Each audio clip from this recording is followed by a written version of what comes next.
much ado, please join me in welcoming to Storytime our special guest. First off, Dr. LATOYA Cancel. Welcome to Storytime. Hi. And we've got Dr. CAROLYN CHOI. Welcome to Storytime. Hi, everyone. Good morning. Thank you. And of course, good morning to you, Dr. Chelsea Johnson. Hello. Thanks for having us. We're so excited to be here. Wonderful. Yeah, thank you. I'm so glad that, you all could make time to be here with us. I know it's early in the morning, especially for us on the West Coast. So do you mind just maybe let's start with Dr. Cancel. Where are you joining us from today? How is it? It's very windy out here in Oakland. It is rainy out here in Philadelphia, so a little overcast. I'm joining from Philly, y'all. Yeah. Go Eagles. Tough weekend last weekend. Yeah. Talk about it. Dr. Chelsea. I'm calling in from the Midwest, Minneapolis, Minnesota. We're 10 degrees out here. Oh, I'm cozy inside. No, 60, and I'm thinking it's cold out here. How about you, Dr. CAROLYN? I'm calling in from sunny Los Angeles. It's been very, very warm, and I'm cozy inside and out. Well, welcome all of you. Thank you so much for being here with us again today on Storytime. And please do follow Intersection Allies so you can keep learning more from these wonderful women that we have here on Storytime. And talking of which, we have this brand new book, this brand new baby that we're celebrating here today, Love Without Bounds. Before we even go into talking about Love Without Bounds, I have to talk about Intersection Allies. We make room for all. So how did this idea come up? Anybody that could take it? Well, we came together while we were in grad school at the University of Southern California. All three of us were writing our dissertations in sociology. We were also activists at the time. And if you remember 2017, it was a really tumultuous moment. We had just had a big election. There were women's marches all around the country and around the world. And we realized that a lot of the conversations we were having in our classroom, our university classroom, weren't really happening out there in the activist community. And they also weren't reaching people of all ages and K through 12 education. Oh. So we thought, what would be an interesting kind of experimental way of writing about social theory for kids? And that's how Dr. LATOYA came up with the idea. She was like, what if we read a kid's book about intersectionality? And Dr. CAROLYN and I were like, yeah, that sounds amazing. How do we do it? So it ended up being an experiment of being first-time authors, writing for a new audience. But we found that it really met the moment for years to come as different events around the world, different refugee crises, George Floyd in 2020, the pandemic, the book was ready and waiting to help parents and teachers have tough conversations with their kids in a meaningful way. So that's how Intersection Allies got started. And before I come to you to Dr. Cancel and CAROLYN, just wondering too, when you mentioned, Dr. Chelsea, you mentioned those conversations not happening in certain classrooms, in K-8, K-12 education. We were struggling. Like, we wanted to have those conversations, but I think because of a combination of factors, either lacking the language to have to share with the kids, and so on. And so it was just like people at times were sharing articles like, oh, here's an article you can read, and how can you talk to kids about it, and so on. And so trying to decipher that and, bring it down to the level of kids without losing the importance, the information that is carrying, without diluting it. And so, I wish I had Intersection Allies at that time, but I'm glad that it is here now. And for you, LATOYA, I know that, you said you had this idea. Why did you think writing it with others would be better than just going about on your own? Well, anyone can have an idea. Thank you for that question, but it really takes a whole bunch of skill sets that honestly just one person doesn't have, right? I could say, yeah, write for children because I've worked in like a lot of children's spaces. I was in summer camp for 8 to 10 years. And like, I really am always around youth. They're vibrant. So I could say, you know, yeah, let's write a children's book, right, for all ages. But artistically, Dr. Chelsea has that, right? Ability to do research and bring in that research level to the book. That's Dr. CAROLYN. And so an idea is great, but I'm also a feminist, right? I'm a Black feminist. And the way I was taught about doing these types of things is it's better to do it in sisterhood and in collaboration with others, right? Mm-hmm. And I agree with that wholeheartedly. So one person, it's honestly, to do something like this, you need more than one person. Kudos to folks who do it by themselves, but not kudos at the same time, you know? And for you, CAROLYN, how did it feel when this idea was sold to you? Because we can say no to ideas, right? Or, oh, this is outrageous, this is whatever. But like, what sold it to you?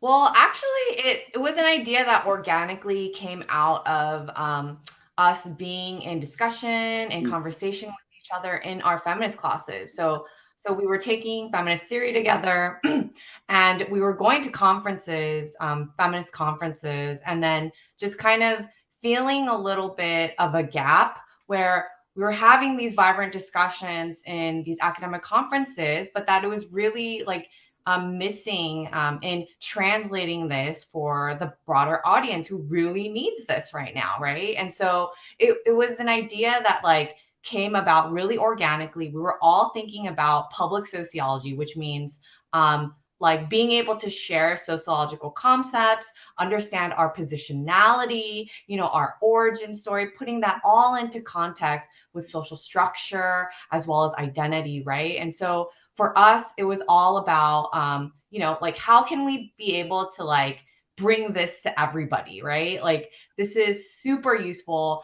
As you said, Mr. Limata, like if we had this growing up, it would have been so perfect because we would have been really empowered, right? And we would have been able to see that we were not alone and that, you know, we have a whole community and a village out there, you know, and I grew up during a time of zero social media and just AOL. So, you know, like I was really isolated. But yeah, so I think this book was just one way that we could do public sociology, right? Like bring these concepts and ideas to our families, to the people we study. We study our people, our communities. And so as a way to bridge academic work, our investments in activism, as well as, you know, our investments and membership within our communities was like a great way to kind of put it together, because this book, you know, isn't just going into the hands of kids, but their entire households, right? Like grandparents, like aunties, you know, and then we're reading it alongside our dogs, right? So that was kind of the idea. No, I love that. And all that you say, really, I know too, because even in the book, you've included letters to the caregivers or their dogs. And I think that helps. It has helped me read that through and kind of get to understand it. And also just, I think the whole topic of intersectionality was something that I really honestly had not heard about, or you know bits, but to hear it articulated in the way was when I read Intersectional Allies and got to read that book. And thank you, Dr. Chelsea, for, you know, like just for being heaven sent and bringing that book. It was such a wonderful thing. I know that you have the book to read for us, and hopefully we'll come back for more conversation after this. But I know you have a book for us to read, and I'm always excited about days like this because I get to be read too. So I'll have you take it away, and I'll just bring the slides up, and all yours from now. So awesome. Thank you. So we are so excited to read with you Love Without Bounds, an Intersection Allies book about families. So you'll see the concept of intersectionality. We can talk about it later if you're listening and you don't know what it is. So we'll illustrate it for you first. All right. Dr. Carolyn, take it away. All right. Does everyone hear me? Cool. So this book is about your peeps, your crew, your folks, your kin, your chosen few. Everyone has a family, but each is special, as you'll see. Yours and hers, his and theirs, some big old group, some tiny pairs. No matter the size or situation, it's love that serves as the foundation. Some families include more than a few. Some families are just teams of two. Grown-ups and kids, moms and dads, all families are lovely if love's what you add. My fam is mom, mama, and me. We're a nuclear family. Mom sings me songs, mama tucks me in. I feel their love through the time we spend. Our dearly beloveds have gathered today to witness my parents' wedding day. My wise abuela, my sneaky pet cat, my out-of-town auntie, so fly in her hat, friends who hug and primas who play, siblings, uncles, and neighbors, hooray! A joyous feast in celebration of a family on the cusp of creation. The beat of the music, laughter surrounds. We are a family. We love without bounds.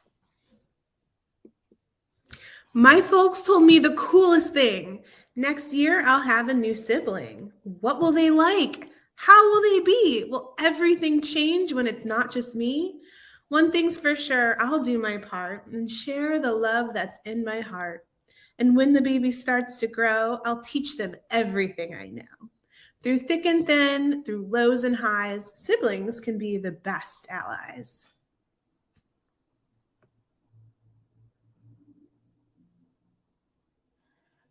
My sis was born in the Midwest, but my life started with the quest. Just like a vine joining a tree, I was adopted into my family. After praying and waiting and lots of wishing, they welcomed me home, the peace they've been missing. 2 family trees, 1 history. My story is what makes me me.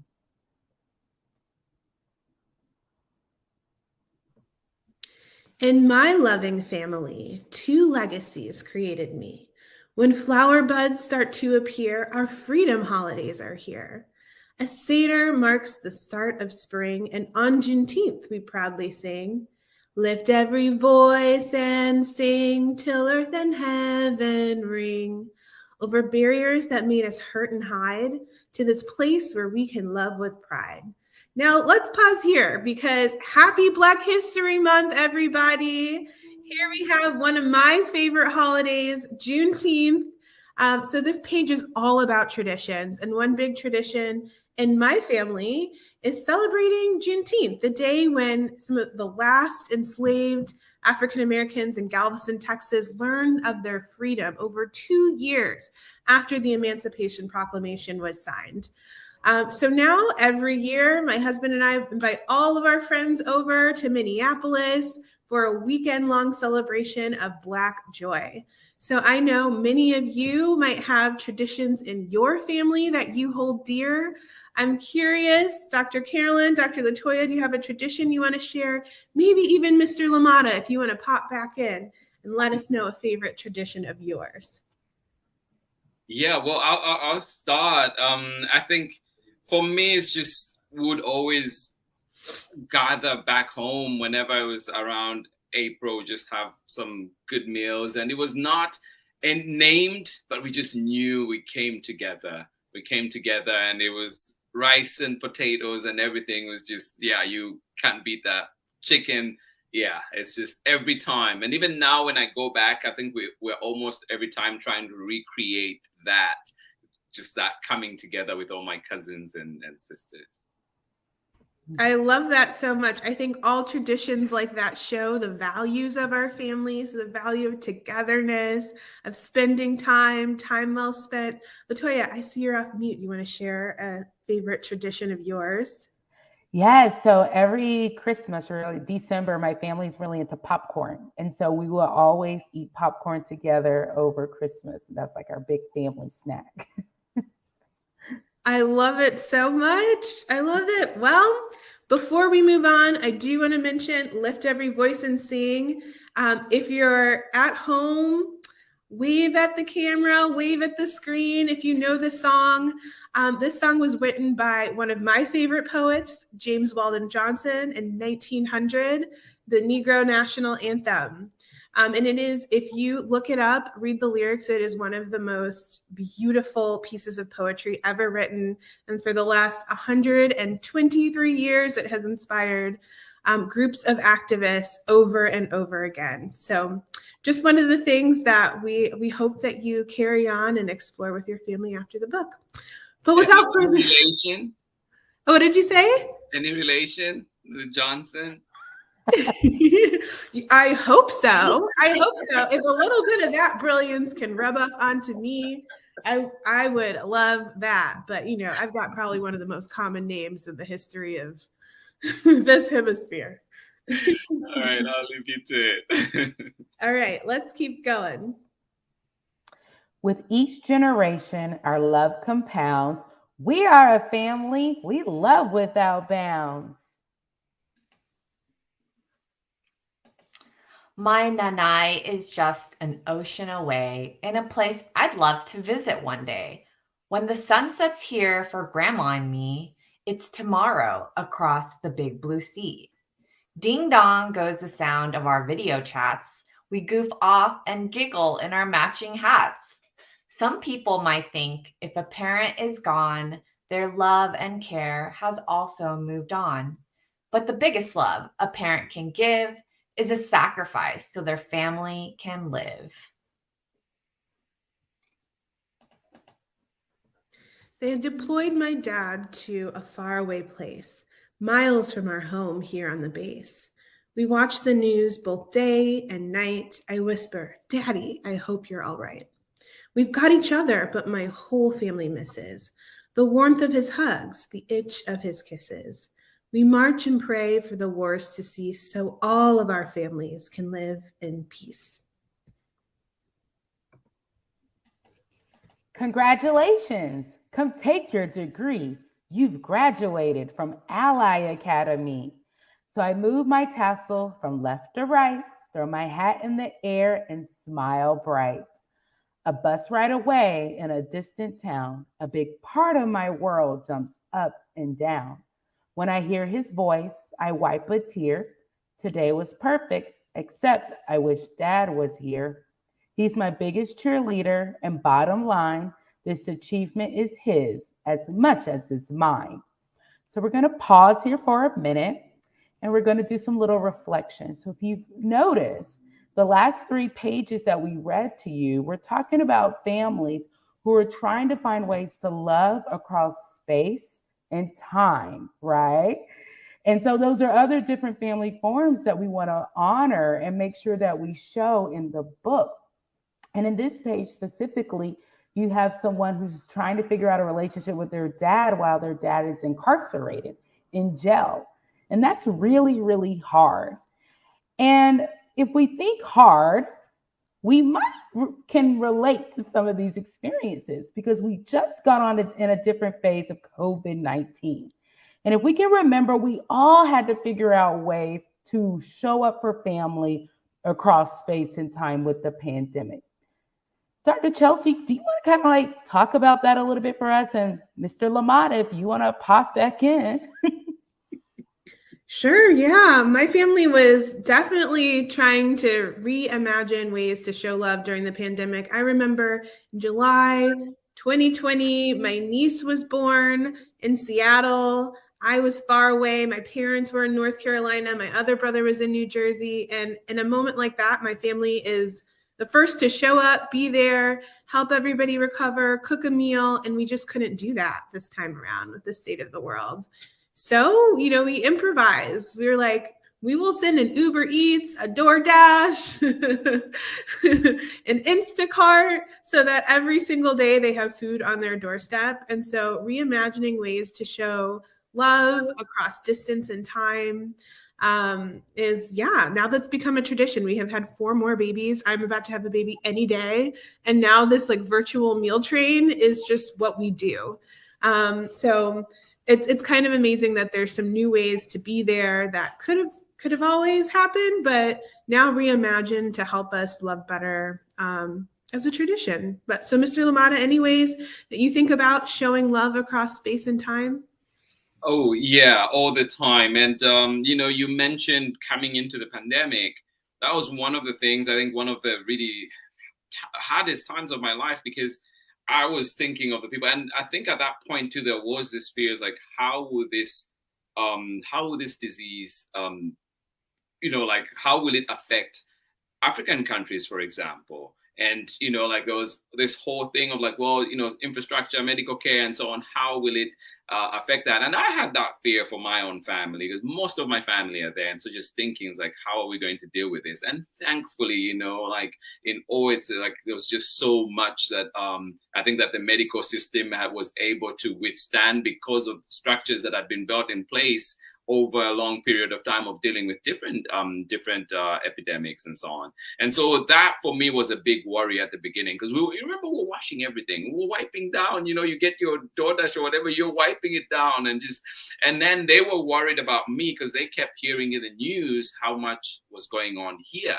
And so it was just this constant checking in with each other. But I think that was important, because we had that downtime to really call each other and check in. And I think with my sisters, we always called each other, but I think we ramped it up even more to just keep in touch and check in. And that definitely saw me through. And yeah, and I've done that, taken an extra step of making sure I contact people, family, just be like, hey, I'm just checking in on you, just saying hi. So yeah. Love that. Thank you, Mr. Limata. We're going to keep going. This is good.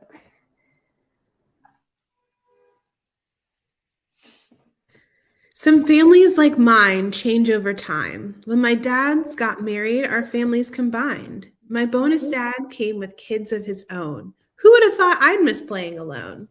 But we circle around to share holiday fun, giving time, getting closer together as one. Families evolve. Who we love can too. We cherish the old and welcome the new.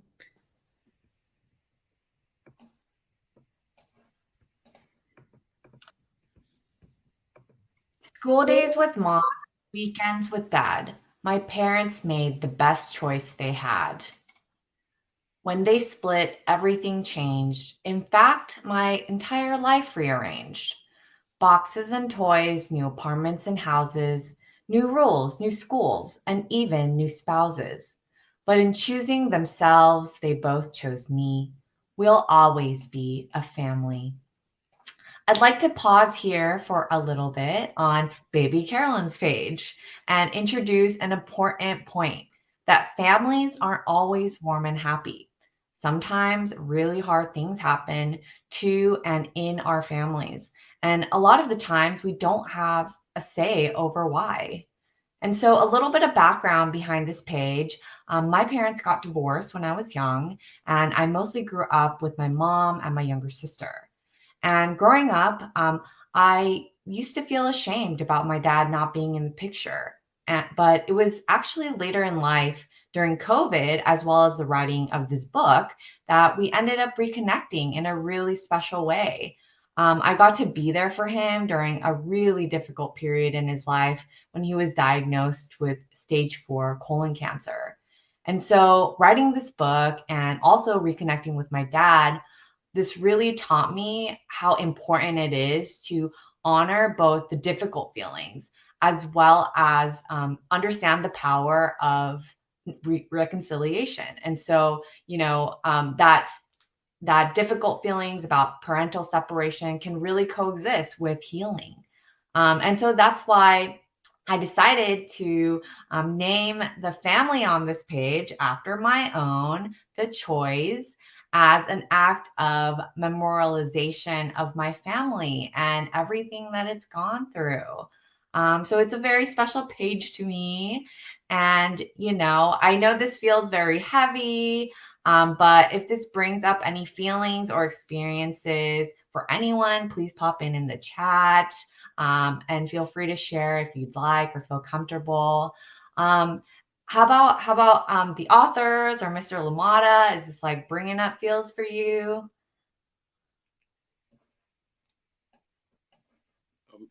I feel like I should let Dr. Kansa and Dr. Chelsea say something. Yeah, I mean, definitely. I think what you might have seen on a couple of the pages, so the page before about a blended family, the page with a new baby, is that all families change and evolve over time.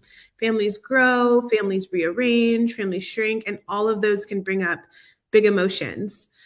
So in thinking about the ways that your family might have changed, I did mention I'm having a baby any day. There's excitement in that, and there's also tons of anxiety in that too. So I wanted to share with the readers, all of those feelings are valid.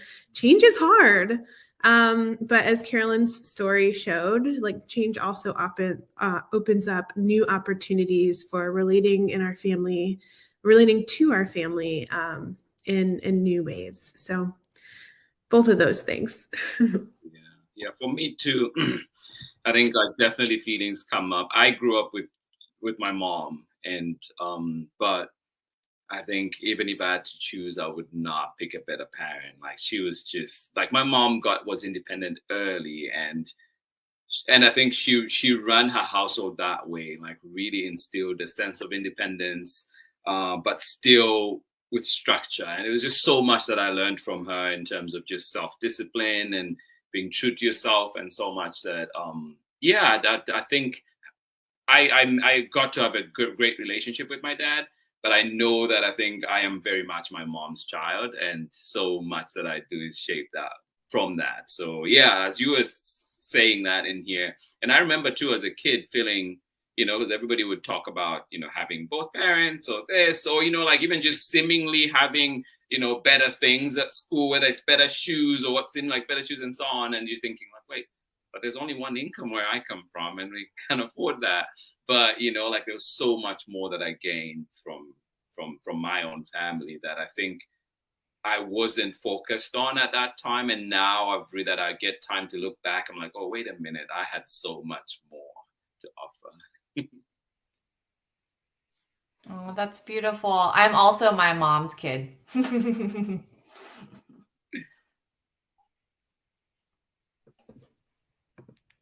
All right. So sometimes the family we're born into doesn't make us feel how we want to. And in these moments, our closest friends step in and help our hearts to mend. A pen pal, a teammate, a snuggly pup, those who care for you and build you up. There's so much of life we can't control, and our chosen family can make us whole. This is our big homage to chosen families, because while some families are related by blood, some families are created by choice. And we will find our family again and again over the course of life. So Dr. CAROLYN, Dr. LATOYA, we always call each other sister scholars. They've been my chosen family. Lots of us have lived really far away from our families in different points over the last 10, 15 years that we've been in each other's lives. And so we've been, the shoulder to cry on. We've been, the confidant to each other. And so family is big, family is expansive, family is what you make it. And we want to make sure that you all know that too. All right, kicking it over. There are times we must tell our loved ones goodbye, and often too early, their souls meet the sky. We honor the moments we spent together. Through our memories, they live on forever. With a keepsake or a walk to their resting place, we remember their love, their laugh, their face. Watching over us each day and night, our ancestors are our guiding light. So we're just going to pause here for a quick minute to do like a little reflection, a little check-in. And we're going to talk about a really heavy topic, the loss of a loved one. It's not easy in some cases. In other cases, we might not feel sad. We might feel a little like, okay. All of those emotions are valid, right? We have different, as we just learned with chosen family, we all have different relationships with family members, and that shows up in death too, and how we the emotions and the responses we have with losing someone, and all of that's important. There's no one way to feel about losing a family member. A fun fact about me, I don't have parents. Both of my parents are dead. My dad died when I was 3, and I didn't really know him. I heard his voice for the first time in a video in 2021. And my mom died when I was 18 years old, 2 months into my Spelman experience. Dr. Chelsea remembered when my mom died. And it was really, really hard. And so I honor them because I know they're my ancestors, and I know they're always watching over me and with me. And then I have an extended family that just pours into me all the time. And I have friends who are like family that I can go to as well. And so, if you're feeling this way, if this brings up something for you, that's okay. Talk to the folks around you, journal about it, take care of yourself. Anybody want to respond really quickly? Any thoughts from the crowd on the screen or Mr. Limata?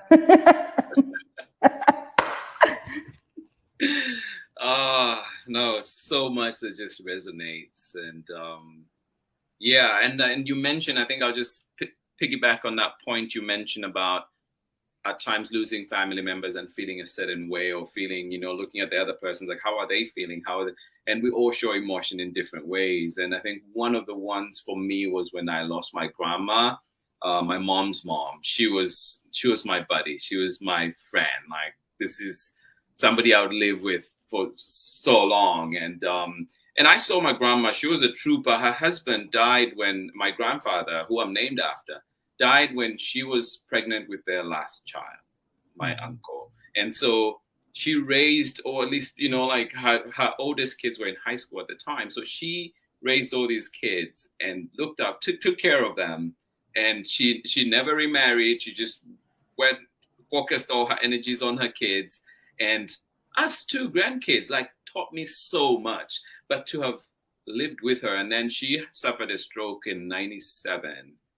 And to see her come from the trooper that she was, this warrior woman that would hold, like a plow behind these oxen drawing stuff, and to see her lying down in the house, like needing help to go to the bathroom, needing a walker to move, and that just for me just was crashing my spirit. And so it came to when she eventually passed, which was 10 years later after her stroke, a part of me was relieved, because I was like, that's no way for her to leave. Because if I'm feeling like this, I can only imagine how she was feeling, coming from this person who was in our family, somebody that we were all looking up to. I definitely looked at her. I never saw my grandfather. I never met my grandfather on that side, but just this person that was the anchor of our family. And to see her in that state where we were now the ones kind of helping her was just like, I think if there's rest on the other side, like, I hope you get that. You deserve it.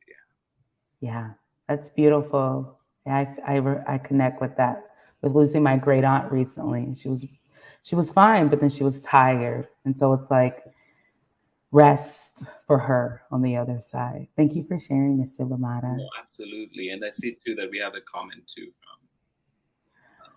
Thank you, Monica. Yes, absolutely. Honoring and remembering. And one thing that I think of when I think of this page is how much the choices and the values of our ancestors show up in us. So you talk about your grandmother being so hardworking. Look at you, Mr. Limata, doing all of this. It's those bits of character and those examples that are passed on again and again, even when we haven't met them.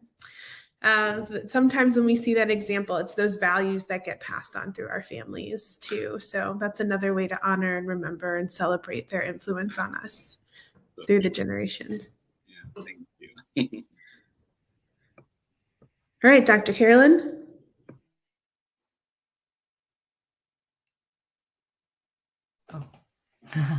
All right. So there's no perfect family form. No family ever fits the norm. Although bullies and laws can make us feel shame, every family is important and no two are the same. So what does family really mean? They're the people who love us and make us feel seen. The folks who give us time and care by sharing with us and just being there. A shoulder to lean on, a space to be free. Whoever gives us that is our family.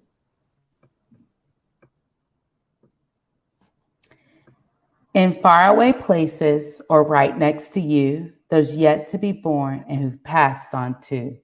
Growing and changing together or apart, your family are those who live in your heart.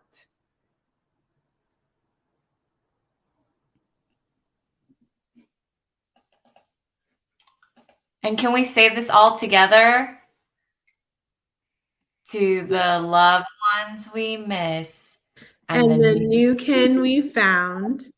We are a family. We love without bounds. Yay. Yay. Thank you so much for reading the book with us. And thank you, Mr. Limata, for participating. No, that is just so powerful. Absolutely powerful. You know, I love the first book. And it's always, I get a sense now of what people say when they're like, no, you cannot love one child more than the other. Like, now I'm in love with this book too. But I really mean that. Like, there's just such powerful messages in here. And, you know, to just kind of get us into the next step where we talk a little bit more about the book. Dr. Korb here, Michelle Korb, she was my professor, actually, science professor in my education program, and a mentor for a long time now, and great musician too. She says, this is so incredible. You know, you're bringing together such incredible messengers. And I want to stick to that word, messengers.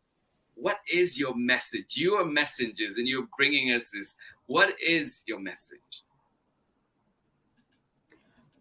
Well, I'll start us off. I will say that our message is going back to the first book. I can say, I'm like you, I can't love one more than the other. It's making room, right? And I think allyship and making room is just so powerful. And to start off with that and to carry that through to making room for diverse and different types of families, right? All families, right? Another way to make room. And then to add love in there. So I think the message for me, and I'm curious who everyone else thinks, is making room is very important. And we have to do that. We must do that. Yeah, love that. Dr. Chelsea? I love that. Oh, sorry. Oh no. Yeah, I love that too. Yeah, making room. This book is about making room to create conversations around families. Right. And also the title of the book, Love Without Bounds. Like, what does this mean? You know? And for us, what that meant was loving despite the barriers, despite the biases and the stereotypes that are around us. Right. And it means that we have to actively work towards changing and opening up those barriers and acknowledging for so many people who may be isolated, that love can show up in so many different combinations, right? Through our chosen family, our blood family, our CLC family, our Mr. Limata family, our pets, right? And so we really want to encourage readers to love without bounds, and really inspire the next generation of young folks to respect difference, lead with compassion, and actively work to create more loving communities, where a lot of people don't feel the need to hide anymore, and hide who and how they love. So that's really what we mean when we say that we're loving without bounds. So I just wanted to add that. Love it. Yeah. Thank you for highlighting that. Dr. Chelsea, did you have anything to add to that? Yeah. So, you know, here's a little sociology bit. We'll put our professor hat on. But you might notice as you look back on the characters that rules and norms and governments shape our families in so many intimate ways. We have this feminist saying that the personal is political.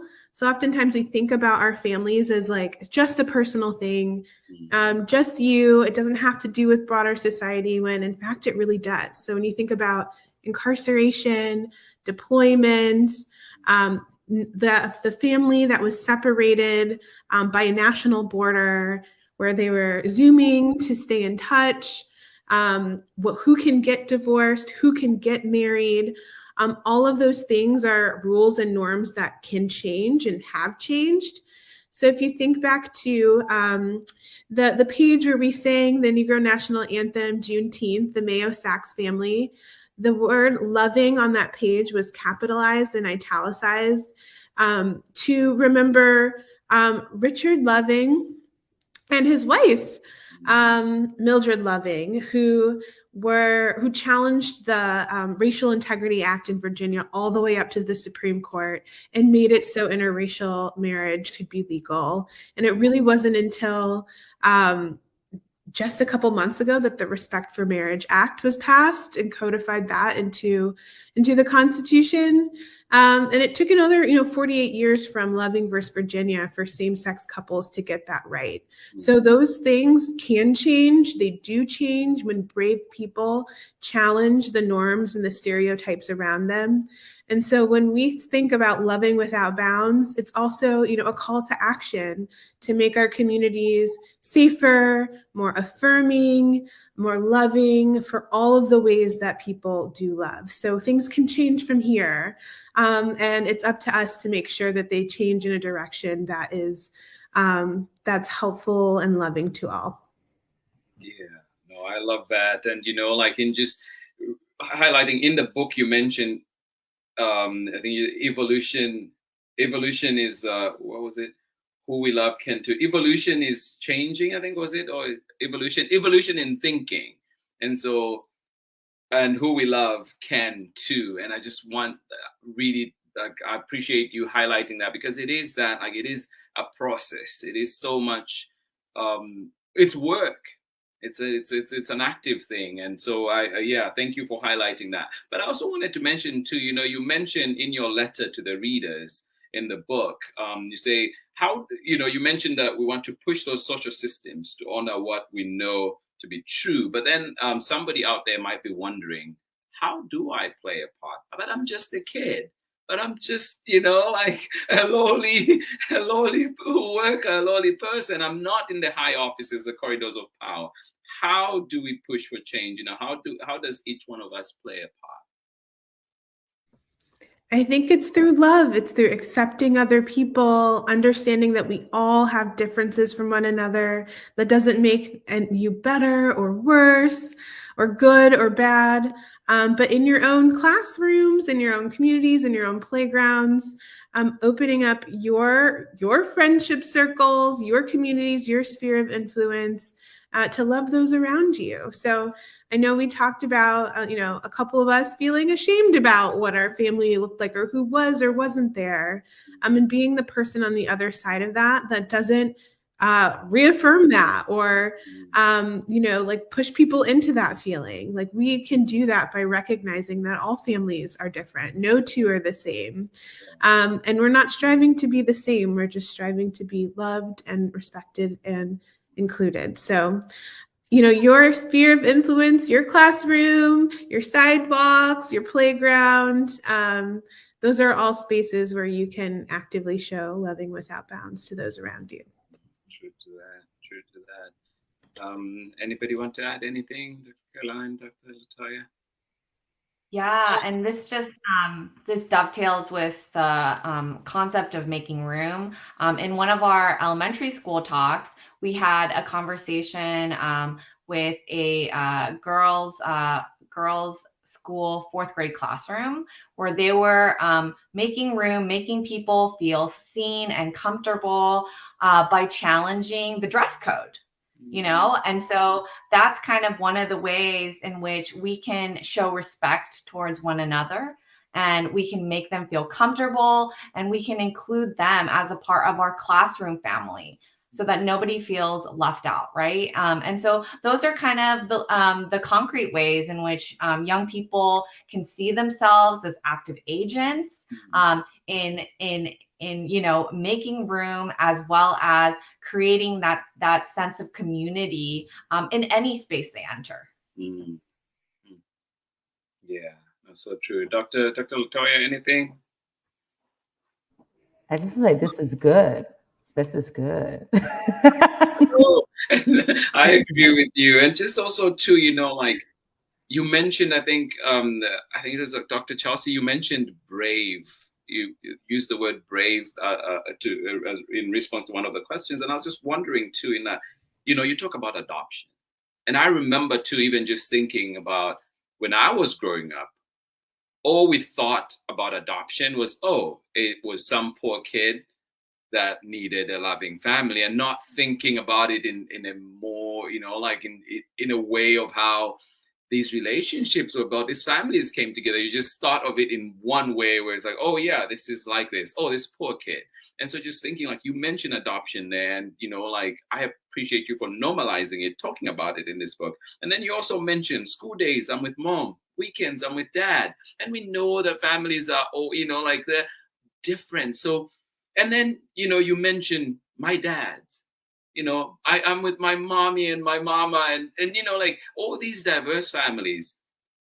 How do you find the courage to talk about such issues, especially in this age where we have people censoring books, people censoring what we say, and so on, and just, you know, like people who are fearful of what's different, who are fearful of what they see or don't understand. And so just wondering, where do you get the courage to put your message out? That's such a great question. We get the courage from our communities. So because this is a book of research, these stories come from scores and scores of real people stories in the community. They come from having our friends and our wider network read and reread the stories and talk about what spoke to themselves in their own childhoods, what they're struggling and going through now. So what you're seeing isn't really just the three of us writing and reading. You are seeing hundreds of people's voices represented. And I think when you come together collectively, you know, as Dr. LaToya was talking about earlier, like when you are not alone, and you are having conversation, thinking deeply in community, that gives me a lot of courage. And we want you all to feel that too. So part of that, like consolidating many, many different voices, comes from, you know, the academic literature too. So if you open the back of the book, you'll see the work cited, and you can read more deeply into the ways that people have been thinking about this over time. So the book is one representation of that, but there are many, many other voices. It's just the translation of those voices and the consolidation of those voices. And that's what gives me a lot of bravery, because, you know, it's coming from so much collective action. Dr. LaToya, Dr. Carolyn, anything to add on that? Yeah, I would just say this is why it's important to do this work with more than one person, right? This book was really hard for me in many ways, because I did have to reflect on my own childhood and how I felt growing up. I too grew up in a community where moms were at the time staying home, or if they were going to work, they were oftentimes to pick their kids up from school or to drop their kids off at school. The only kids who were on the bus, the social class was present, right? You knew the kids who rode the bus, and you knew the kids who got picked up in the cars, right? And I was the kid who was riding the bus. And so I felt, you know, just ashamed. And as a kid in school, because kids were like, why is your mom always working? Or why isn't your mom here? And I'm like, well, because I don't have a dad at home, you know, like we gotta eat, like things have to get done. And so even like writing the book and thinking about families, it does make you reflect on your own family. And that can bring up some hard memories or some tough conversations or things. And it's so good to do that work in a group, especially if you're if the goal is to honor all family forms, right? And like Dr. Chelsea and Dr. Carolyn said, there's no perfect family form. And we're not striving for all families to look the same. And so the courage with that is being able to have those hard conversations, being able to challenge what we consider acceptable, what we consider normal, and really questioning that, especially as you said, we're in this phase where you have states like Florida, where right now they're trying to control what Black history is being taught in schools and in higher education spaces. And so it does take a lot of courage, but the courage, it's better. And this type of work, I think, does better in a collective versus in the individual, for sure. Absolutely love it. Yeah. Dr. Carolyn?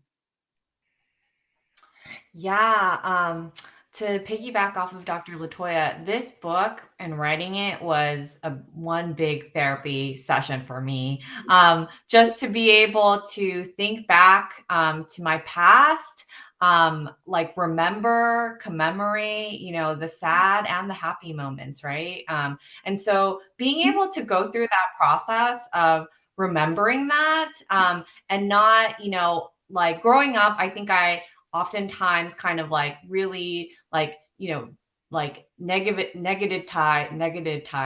demonized certain experiences and saw it as, negative. But, as you like think back, as you're writing the book, as well as being in conversation with other communities and seeing your story and yourself in so many different ways, right? Especially like how we talked about, loving across distance and space. We showed many different examples of that, right? So that actually gave me a lot of courage to be able to tell my story and even be able to share it in our presentations, right? That's something that I decided I'm going to intentionally do because I know that it'll help someone else out there.